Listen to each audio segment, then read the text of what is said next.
Sa Distrito Eklesyastiko ng Southeast Asia 2, nagsagawa ng blood donation sa lokal ng Singapore West. Sa pagkakataong ito ay makakapanayam natin ang kapatid na Sindrel Corpus. Magandang umaga po, kapatid na Sindrel. Magandang umaga po, kapatid na Sarah. Yes po, Kasin. Saan po isinagawa ang blood donation? Sa may lokal po ng Singapore West.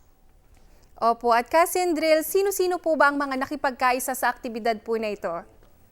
Ang lahat po ng mga kapatid sa iba't ibang lokal dito sa Singapore, lokal ng Singapore Midland, West, Northwest, East, at North po.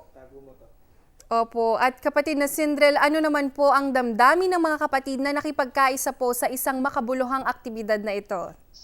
Nagagalak po sila na maging bahagi po ng ganitong aktibidad.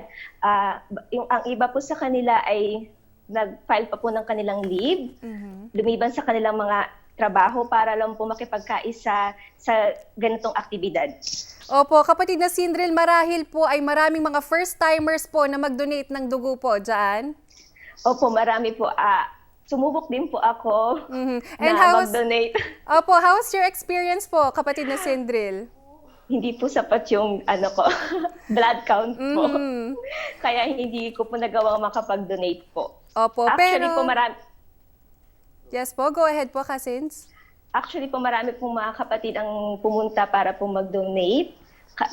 Iba kasi sa kanila hindi po napayagan kasi po umuwi po kasi sila sa Pinas. So meron pong silang sinusunod na patakaran po kung sino-sino po yung mga karapat dapat po mag-donate ng dugo. Okay po. Kasindril, bakit po ba mahalaga para sa atin na makipagkaisa po sa ganito pong mga aktibidad na inilulunsad po ng pamamahala sa iglesia? Sa ganitong aktibidad po kasi, Kasara, na ipapakita natin yung pakikipagkaisa natin sa ating tagapamahalang pangkalahatan sa pagtataguyod ng isa sa mga utos ng ating Panginoong Diyos na tumulong sa ating kapwa at sa ating mga kababayan. Sa pagdodonate ng ating dugo, sa pamagitan nito na natutulungan natin sila na yung mga nangangailangan na dugo, na madugtungan yung buhay nila, natutulungan po natin sila. Opo, at Kasindrel, kita po namin yung mga pictures po dito na naipadala po ninyo. Marami po bang mga volunteer nurses and doctors po na mula po dyan sa Singapore? Marami po na nakipagkaisa. Karamihan po ng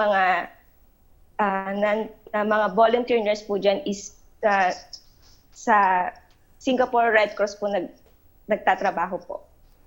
Okay po. Napakagandang balita naman po, kapatid na Sindril. Maraming salamat po sa inyo. Salamat po, kapatid na Sarah.